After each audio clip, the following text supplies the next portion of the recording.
darasin namu za mu yi shi ne akan yadda za ka rage wa wayanka shan data. Mutane da dama za su yi subscribing din data su sayo data, amma cikin lokaci kalilan datan su ya kare ba tare da sun yi aiki wani cancan da shi ba, kuma ba su kasa sanin akan cewa menene abin da yake sha musu datan nan. Sai su ta complex ta ce akan cewa ko kila line MTN ya fi jan data, ko kuma line Airtel ko wani layi haka. To ba ku sani ba da akwai waɗansu hanyoyi waɗanda suke janyo maka data kai baka sani ba akan wayanka. Domin sanin waɗannan abubuwan ka biyo mu kai sai cikin wannan video domin ka fahimce su. Kafin mu je dai, ina so idan har baka danna mana alamar subscribing ba, ka duba nan gefen ka ta kasa, za ka kalla inda aka yi rubutu da jan, sai ka danna mana wannan wajen alamar subscribing, sannan ka danna alamar ƙararrawa domin sanar da kai da zarar mun ɗora sabon video. Sannan kuma ka mana sharing idan da hali. Farko dai abin da za ka yi, za ka zo kai tsaye ka shigo cikin Play Store ɗinka.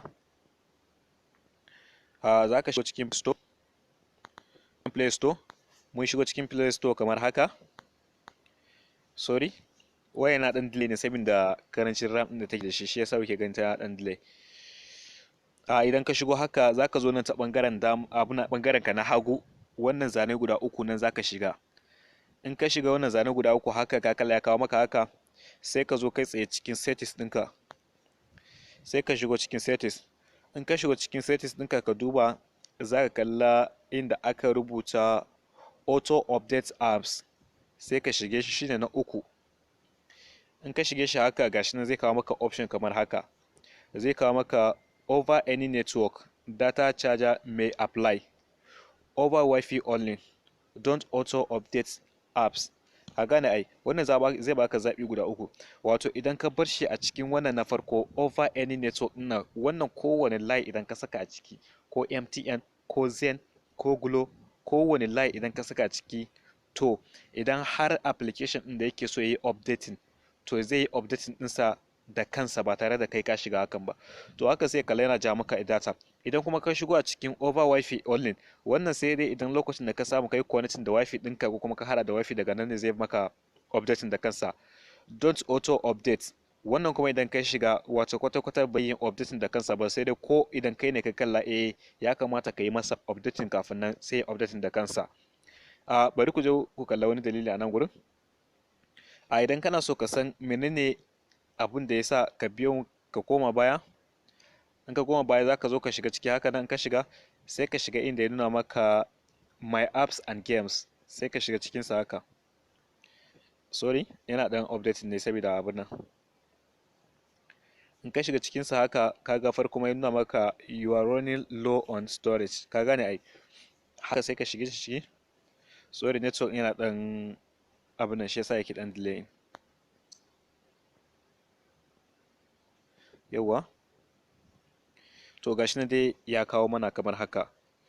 Kun gala, ku duba, to dukkanin waɗannan application gabaki ɗaya dukkansu suna buƙatar updating.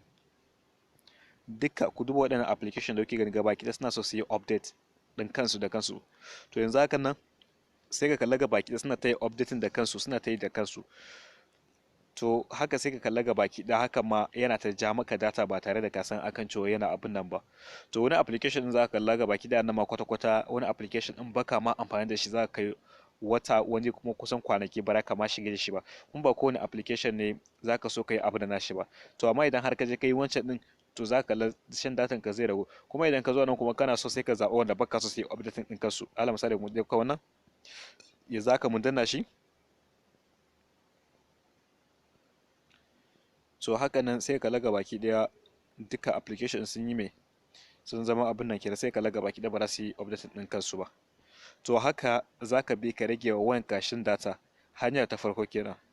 Hanya ta biyu za ka yi ka rage wa wayanka shan data. Hanya ta biyu shine za ka zo ka shiga cikin settings din wayanka.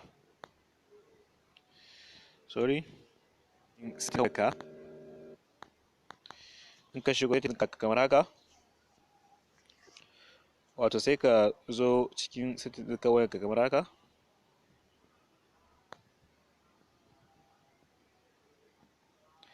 In ka zo kan settings ɗin wayanka kamar haka, sai ka duba inda aka rubuta akan network and internet. in ka shige shi kamar haka gashi nan zai kawo maka option kamar haka, sai ka zo kai sai kan data usage din nan. In ka zo ka danna kan data usage din nan haka zai kawo maka option kamar waɗannan kamar haka, wato sai ka zo kan inda aka rubuta akan mobile data, ka shige shi ciki haka, sai ka zo kan wannan da aka rubuta akan mobile data usage din nan, sai ka shige shi haka. In ka shige shi haka ka kalla waɗannan application din gabaki daya duka ka gansu waɗannan yanzu duka kaga suna amfani da me, suna amfani da datan ka kenan. Duka waɗannan gabaki daya suna amfani da datan ka. So ya zaka gane kan cewa suna amfani da datan ka? Duba yadda suke tafiya nan wajen haka, suna tafiya yanzu haka nan. To yanzu ala misali mu dauka kamar yanzu haka kana so ka shiga abin nan, ka zo ka shiga wani application misali yanzu haka kamar kana so yanda muka shiga abin nan koron din nan yanzu haka mun je mun yi amfani da shi. To yanzu haka da muka yi minimizing din sa ma haka, to still har yanzu yana running background, yana running under background ne har yanzu. Yana mai in ya samu sako ya shigo shi, notification ya shigo shi, zai karba, zai amfani da notification din zai shigo cikin sa, zai amfani da datan ka. To haka sai ka laga baki ɗaya yana ja maka data. Ko kuma zaka shiga cikin WhatsApp ma haka shi ma in ka fita haka sai yana ja maka, haka su Facebook mai da sauransu gabaki ɗaya baka komai amma me yana running background ne. To idan ka zo haka kamar ina muku kun kalle su haka gabaki ɗaya yanda kuke gani, sorry wayana yana da karanci da shi yasa kuka kalla yana dan lazy. To kun kalla waɗannan gabaki da haka me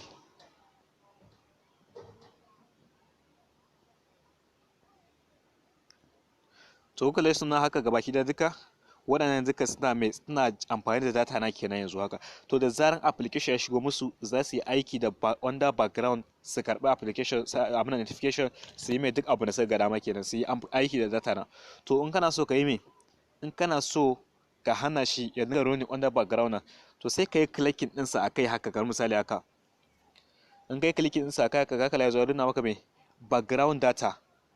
To in ka zo kan background data na sai ka danna shi haka. To yanzu haka me ka riga da ka kashe shi kenan. Idan har baka cikin Facebook, to babu yanda za a iya dinga ja maka datan ka, ya dinga yi aiki da datan ka, sai me sai ka shigo cikin sa kafin nan zai ja maka data. Amma dimo kana fita daga cikin sa, to babu ya riga da ya saya kenan. To mu dauka wannan mun riga da mu kashe shi, sai mu kara zuwa mu duba wannan Google Play service din nan, shi ma gashi yana me yana running background, shi ma sai mu kashe shi. An kashe shi haka gabaki duka sai ka bi ka kashe duka wanda yake so ka kashe su gabaki da bayan ka kashe su, to shi insha Allahu sai kalla mai datan ka ya dan kara mai, ya dan kara strong, ya dan kara jimawa in kana amfani da shi. Ina ji iyakacin abin da zamu iya kawo muku kenan a yau. Idan ka ji daɗin wannan video din ka mana subscribing, sannan kuma idan da hali ka tura shi zuwa ga 'yan uwa da abokan arziki. Kada a manta da donna mana alama liking. Mun gode sai mun kara haɗuwa video na gaba.